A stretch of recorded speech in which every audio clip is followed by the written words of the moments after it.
In October, Jordan Poole signed a 4-year, $128 million contract extension with the Golden State Warriors, meaning he'll have an annual salary of $32 million.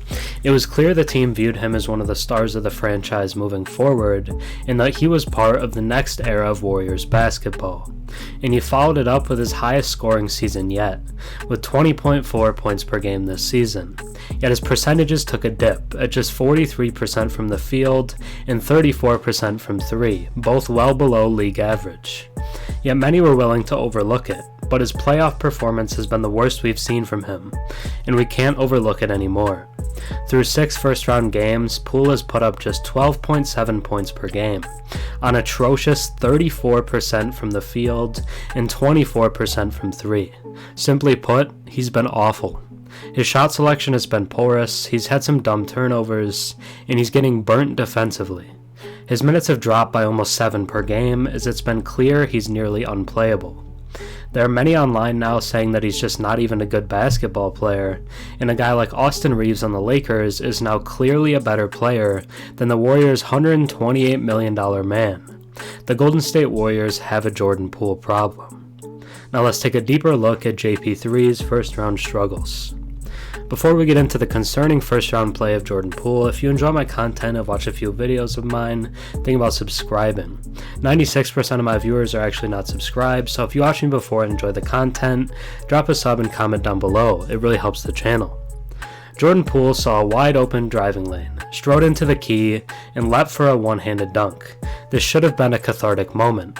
Finally, after almost 47 minutes of botched layups, block shots, and turnstile defense, Poole was soaring for a highlight-worthy slam. Then the unfortunate happened.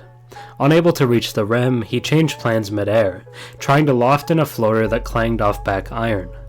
As the Chase Center crowd groaned, Poole grimaced and shook his head. ESPN commentator Mike Breen sang the obvious on the telecast. That's a fitting ending for Jordan Poole. Poole's final stat line in Friday night's loss to the Kings in Game 6 of the first round was ugly. 7 points on 2 for 11 shooting, 3 fouls, and a plus-minus of -14 in 26 minutes. But given the litany of bloopers he piled up, it might not have fully encapsulated just how rough of an outing he endured. This is the type of nightmarish performance that keeps young players up at night. And worst of all, it came on one of the biggest stages, a closeout game in the playoffs.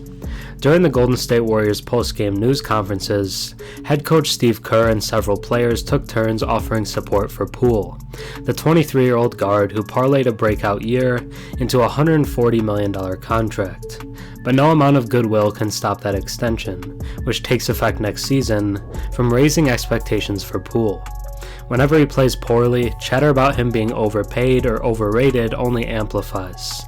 This is all part of the deal. Given how much the Warriors have already invested in him, they must hope Poole learns from his mistakes and improves rapidly. The alternative, sinking $28.7 million next season into an efficient scorer who can't defend, might be too painful to stomach. If Poole continues to toil through games as he did Friday, the Warriors could struggle to stay relevant long-term.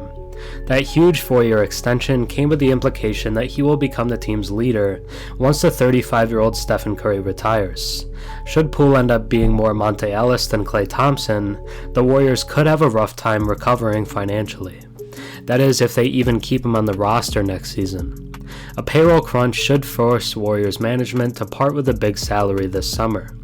Though Draymond Green's impulse control issues have made him the likely causality for months, Poole could emerge as the top candidate if he keeps laboring. As the Warriors try to save their season in Game 7 on Sunday in Sacramento, he is averaging just 12.7 points on 34% shooting in this series. And that's not even the worst of it. Poole's porous defense has made him the Kings' favorite target on pick and rolls, leaving the likes of De'Aaron Fox and Malik Monk to attack him again and again in isolation. Before Game 5 in Sacramento on Wednesday, Monk was getting up shots when he repeated the same 2 words several times to Poole: "Guard me." AirPods in his ears, Poole channeled his inner Draymond, puffing out his chest and drawing back. The exchange conjured memories of Kerr's first presser after Poole signed that 4-year extension. Kerr reminded reporters that Poole had been benched for critical stretches of last year's playoffs because he was a defensive liability. For Poole to earn the team's trust in the postseason, Kerr said, he would have to become more of a two-way player. That hasn't happened. With Poole still unable to guard him, Monk has emerged as an X-factor for the Kings, averaging 20 points off the bench. Such awful defense means Poole must thrive offensively just to be a helpful player. Aside from his 22-point gem in Game 4, that hasn't materialized. Jordan never really got going tonight, unfortunately, Kerr said Friday of Poole, who could be relegated to a bench role in Game 7. He got a little frustrated early. He had a couple plays where he didn't get calls, and he was trying to attack and couldn't quite shake free, so just a frustrating night for him. The strained left ankle that Poole has nursed over the past 5+ games is surely a factor, but at this stage of the season, ailments are to be expected. It's how players persevere that matters. Poole's bad body language Friday was just as big a problem as his gaffes. Like many youngsters, he hasn't proved that he can keep mistakes from snowballing. Most youngsters, though, haven't signed 9-figure contracts. The big thing for all of us, JP included, is that next play mentality that is so important at this level, Curry said. Not just in the 82-game schedule, but also in a playoff series, where you don't have to be kind of a victim of the last game. You can always kind of bounce back. This is Curry's subtle way of holding Poole accountable. Though all players have bad nights, he is having them on a far too regular basis. The question now is whether Poole, who didn't address the media post-game, can figure things out before the Warriors season ends. If not, Golden State might have to ask itself an important question. Should he still be in its plans? It wasn't on JP tonight, Thompson said. He could come out and get 30 effortlessly on Sunday. He's got to keep his confidence up. While the losses may not all be on Poole, he definitely needs to play better, and if it doesn't happen in Game 7, the Warriors could be looking at an early exit. His play is concerning, but he has shown better, namely last postseason, and he can turn it around. But at least right now, the Warriors have a Jordan Poole problem. Thanks for watching. I'm Herm. Have a good one.